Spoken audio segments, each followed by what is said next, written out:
Good day, brothers and sisters of Group 29.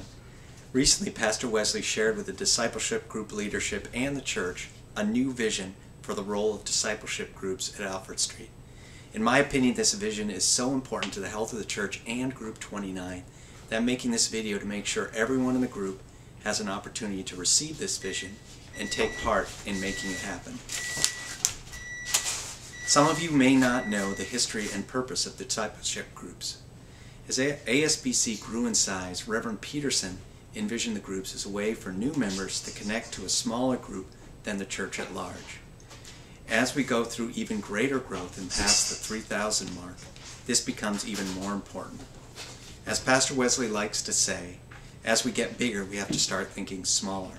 Otherwise, it will just become a weekly filling station for disconnected disciples. What we really want is a place where people feel connected to others through service and personal relationships. Group 29 is about average for ASBC in that we have 110 members on the roll. Note that this number is greater than the size of the average Protestant church in America. Group 29 is something like a church within a church. Pastor Wesley has looked carefully at our 30 discipleship groups in the just about year and a half that he's been here. And he's come up with a rough assessment of where we are. And he's divided this into 4 groups: David, Bartimaeus, Mephibosheth, and Lazarus. Some of the groups are like David, mighty in their powerful witness and their conquering of enemies. Some are like blind Bartimaeus, lacking vision and direction for where they should be going. Others are like the crippled Mephibosheth, limping along, not being as effective as they could be. And still others are like Lazarus, dead. Getting assigned to a group has become something like the NBA draft. You could get drafted by the Lakers or the Clippers. Pastor's vision is that not that we'll bring down the Davids, but bring up all the groups to a level where they are serving their original function in supporting the membership, encouraging growth, and connecting one another. So, Pastor's vision for moving forward with the discipleship group is 3 points: mission and service, connecting and caring, and fellowship. Mission and service. We're commanded by Jesus to remember the poor. Currently, our missions ministry is the focal point for all missionary outreach. Pastor Wesley and I feel that there is much more a church of our size could be doing for the least of these. We don't need more money, we don't need more meetings. We need more willing hearts and hands to go out and do service, in whatever form we're called to do that service.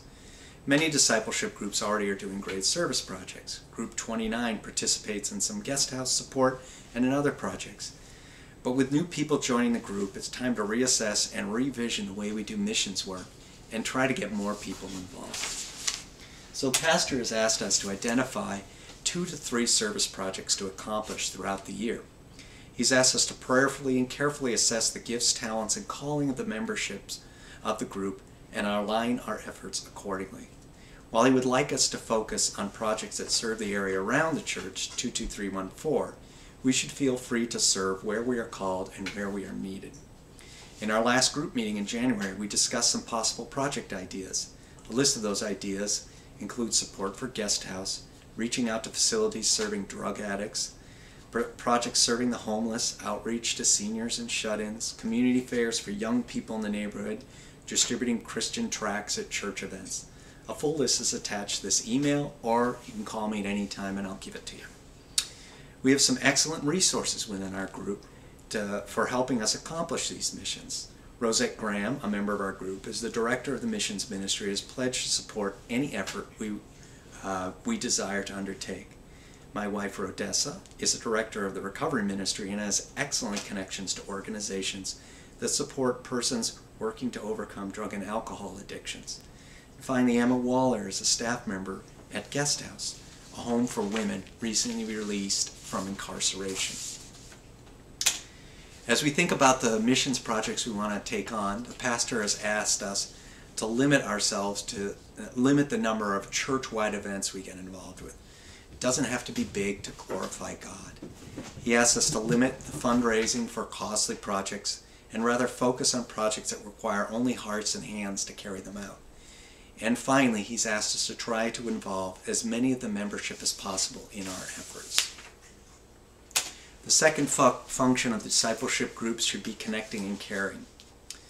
As your lay leader, I try to do as much of this as my schedule allows, and I really love connecting with the people in my group. But in order for us to be most effective as a group, it has to be more than just me doing the reaching out. We need help. I need help in welcoming new members, connecting to those on the roll but not active, and encouraging them to get active. Some members of the group have agreed to help me out in this area. I'm updating the discipleship group roster with the most current contact information to share with these members to help with that outreach. If you want to be part of this effort, let me know. We have to show ourselves a caring family in times of stress and bereavement, and we need to help members celebrate life's accomplishments and challenges. Finally, the third function is continue what we love to do, which is to fellowship and provide opportunities for people to meet and greet. The occasional luncheon is great, but not everyone has to go out to lunch after church type and would be more likely to come out for something else. Potlucks, family night out, meet at a kid's sporting event, movie nights, bowling, ice skating. Certainly there's a lot more ideas, especially ideas that are going to get the younger people in our group more involved, who are currently underrepresented at our fellowship events. I urge you to prayerfully consider what type of fellowships you could organize and to step out and plan something today. So, what can you do? Look at the list that I sent with this email.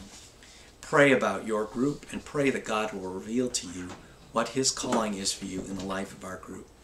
He has made you in a special way, with a set of experiences, passions, talents, and connections that perfectly suit you for the role He has envisioned for you. And He wants you to take it on and give your everything to that mission in your life. Once you find that mission and throw yourself into it, you'll experience a joy that's like nothing else. I love Group 29 and every single member of it. We do a lot for Alfred Street, even if we don't do as much for the group itself. I'm proud of the service we provide our church, but have always been concerned that some of you are not so involved, may seem lost in such a big place, without a small group of people to connect to or grow with.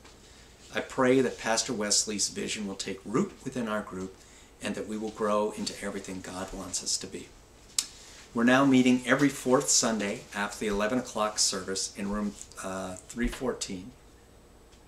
I hope to see and hear what God has said to you on the 28th. Thanks for your attention.